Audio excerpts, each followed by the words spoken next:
Welcome to the Mortgage Hot Mic podcast with Kiel and Holly.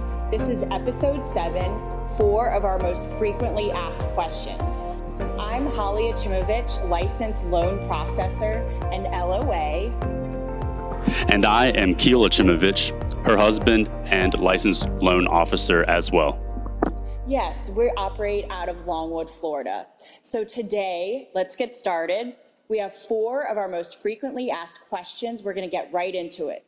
Number 1, so let's talk about documents. The mortgage process can be very daunting, especially to new beginners, that first-time home buyers or someone who's never done it before. So Kiel, can you talk a little bit about what kind of documents folks are going to need to give you to get a pre-approval? And then also, why is a pre-approval important to a first-time home buyer, let alone any home buyer or anyone who's getting a loan? Let's talk about that.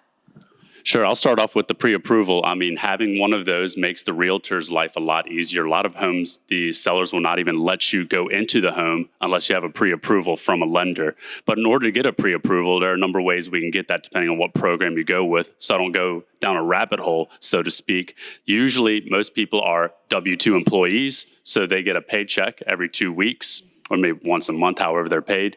So I'll ask for the last 2 pay stubs. I'll ask for the last 2 years of W-2s. I'll ask for the last 2 months of bank statements and a clear copy of your government-issued ID, driver's license, ID, passport, whatever it might be.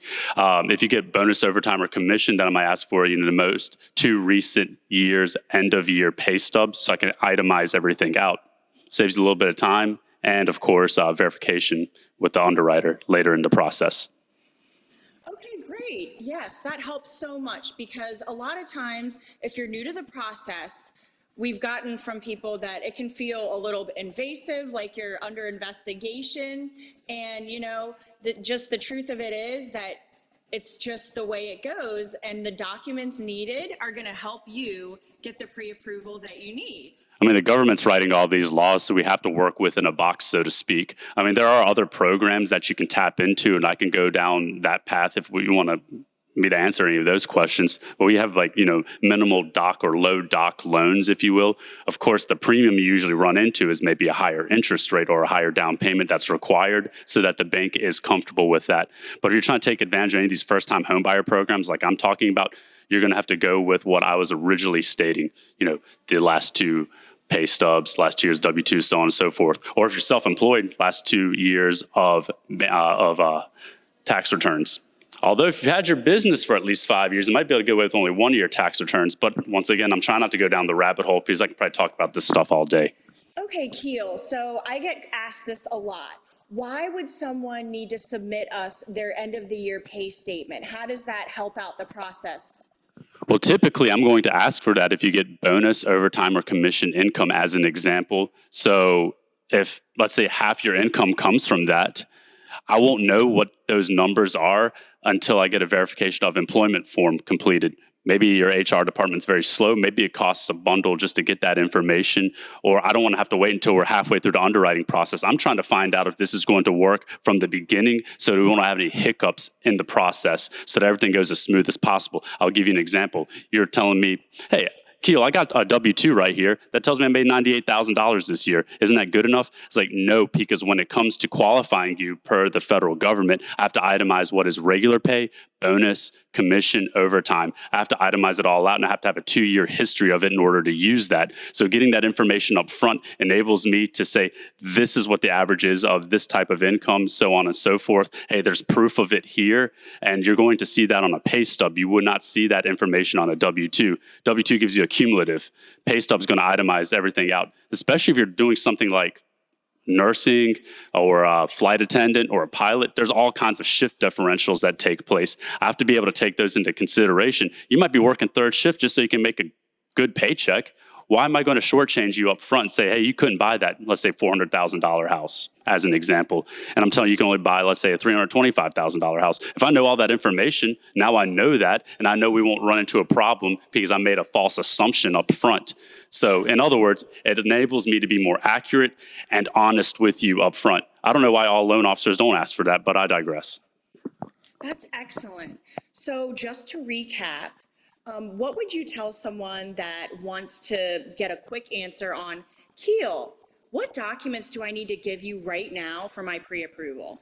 It depends on your situation, but once again, if we're talking about most people, they're W-2 employees, so last two bank statements, last two pay stubs, last 2 years of W-2s, last 2 years by default of tax returns and 1099s if you are a self-employed individual, but I might be able to get away with 1 year. But I have a ton of programs that I could take advantage of. Don't get me wrong. I just, I need to know your situation. It's based off of the individual, so I can't necessarily give you a blanket statement, but that answer I just gave you is probably going to cover at least 70% of people. Thank you, Kiel. That sums it up really well for our audience. No problem. I mean, I could carry on about other specific examples, but we could be here for a while. That's one of the things that can keep us busy when it comes to the pre-approval process, but there's not one size fits all for everybody, so to speak. Absolutely. And just one quick thing before we move on. Obviously, depending on the loan program you're going to get, you're going to be required different documents. So if you're doing a bank statement loan or something like that, it's going to be totally different than perhaps, a conventional or an FHA.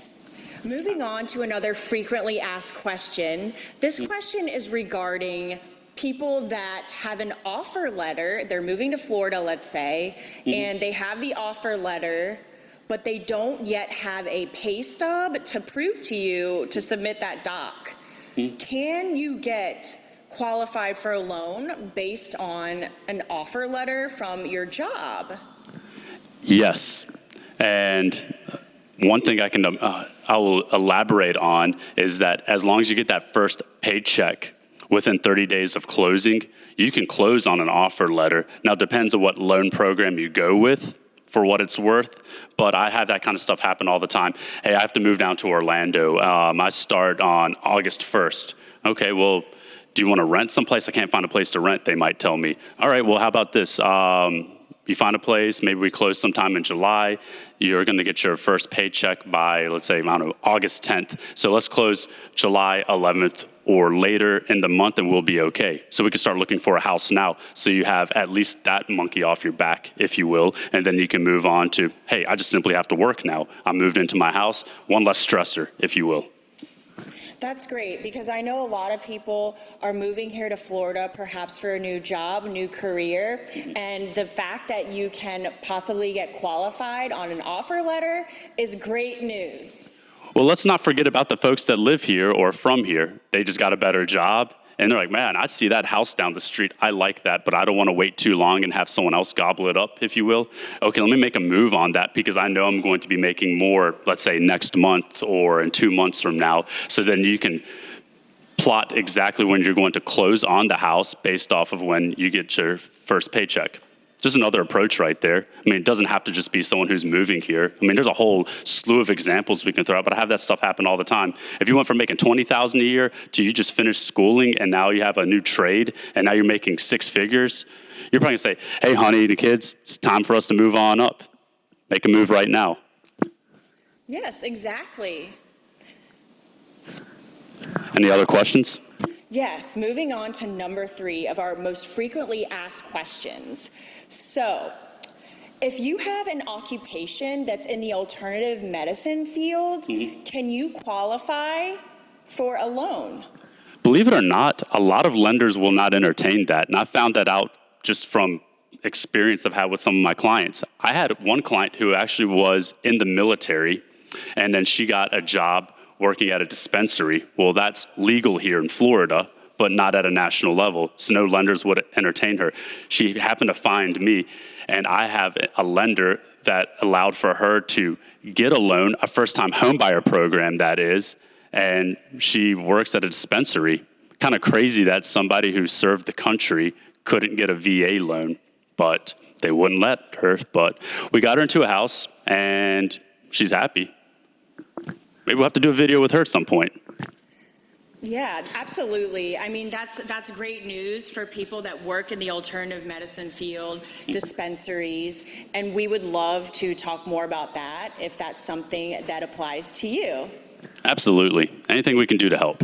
Absolutely. You're paying taxes, you might as well at least be able to take advantage of the programs that you're paying into, but at least that's my take, and I I won't digress any further. Number 4 on our most frequently asked questions list is, how could you potentially, as a homeowner, lower the cost of your monthly costs for homeowners insurance? I know we talked about that a little recently. Can you elaborate on that? Well, one thing that we can help with is, let's say you have to get a new roof job in order to reduce your insurance premium or to even have insurance in the first place. Okay, well, we can do maybe a cash out refinance to pay for that so everything's under one roof, no pun intended, or maybe you can do a home equity line of credit, which we do offer that as well. So then that way you would have a better interest rate than you would typically come across with these roofing companies. And then it's tax deductible. I mean, the interest you pay on that, you can write off. So I don't know what your tax situation is. You might want to consult your CPA, but it could help reduce your tax liability, more money in your pocket. And hey, you got the insurance, lowered your mortgage payment per month. How can you go wrong with that? At least that's my opinion. Absolutely. I can elaborate further if you like, though. Yes, Kiel, we would like you to elaborate further on the next question, which is, what is a wind mitigation inspection and how does it help people to save potentially costs on insurance per month? So whenever you're getting a mortgage, especially if you have less than 20% equity, you're going to have everything in escrow, meaning taxes and insurance are going to be part of your payment. And that means you're going to have homeowners insurance, especially if you have a loan on the house at all. You're going to have that on there. So the point I'm trying to make here is wind mitigation is the report that enables you to go to your insurance agent and say, look, this has all been inspected. My roof is in good standing. Everything's tied down properly. Here's the age of the roof. And then that way they can pump out a quote that's going to be lower than if they didn't have that information. Because if they don't have that information, they have to assume that you don't have everything up to par or up to standard, if you will. So that's my understanding. Now, once again, I'm not a licensed insurance agent. I'm a licensed loan officer, but we have a lot of our business intertwined, so to speak, because, well, every deal I do, I'm going to have to talk to someone on the insurance side, if that answers your question. That definitely answers our question. Good deal. Would you like me to go further, or are there any other questions? Yes, I do have Hit me. a little piggyback off that as like a bonus FAQ. So what's really the difference between primary and secondary home when it comes to someone that wants to take out a mortgage or get a home loan as a primary versus a secondary? How does that differ getting the loan, and how is the process different in each of those situations? Yeah, because typically you're going to have primary home, secondary home, and investment properties. Right. So primary, I mean, you could take advantage of first-time home buyer programs, but let's say this is a subsequent home. Maybe you already own a home, and now you're moving into another house. Maybe you can do as little as 5% down if you would like to purchase a primary home. But if you do a secondary home, you could put as little as 10% down. Now, you can't just buy a house down the street and then try to rent that out. That would be mortgage fraud, if you will, as defined by the federal government. But let's say, for example, you live in Orlando, you have your primary home here, and then maybe you have a place down in, I don't know, Cocoa Beach. You go there on the weekends, or maybe half the time, maybe you're working there half the time, whatever it may be. That can be your secondary home. You put your 10% down. If you qualify based off your debt-to-income ratio, as an example, without me getting too far into the weeds, if you will, then that would suffice for you to have those two homes. Investment property, well, that's the property you're going to be making income off of. You're going to be looking at least 20% down in those situations. So those are a couple of key differences, if you will, between them. You can do a lower down payment with primary home. You can do a relatively low down payment for a secondary home, and of course you have to put your traditional 20% down on an investment property, just to try to sum that up. Did that answer your question? Yes, that definitely answers our question. I know that we often get questions about the primary versus secondary, the loan process, and how that's different. So thank you for answering that for us. Yep, you just a little bit higher of a minimum down payment requirement, if you will. Yeah, definitely. All right, so today we discussed 4 frequently asked questions that come into Kiel and I. They regarded documents needed when you're going through the loan process. We also covered whether or not that you can get qualified for a loan based on your offer letter, Hint, yes, you can. Number 3, we talked about alternative medicine occupation relating to whether or not you can get a loan. And the answer is yes, you can if you're in the alternative medicine field. And number 4, we also discussed a little bit about how to potentially lower your monthly cost for insurance. And then we also had a bonus FAQ about the difference between primary and secondary homes regarding the loan process for that. So, Kiel, we went over a lot of things today, didn't we? Yes, but just warning you, I could carry on about these if you would like me to elaborate further. Give us a call with the number at the bottom of the screen. Send me an email, text, whatever works for you. Even meet in person. I'm flexible. Thank you so much. And we'll see you next time. Thank you.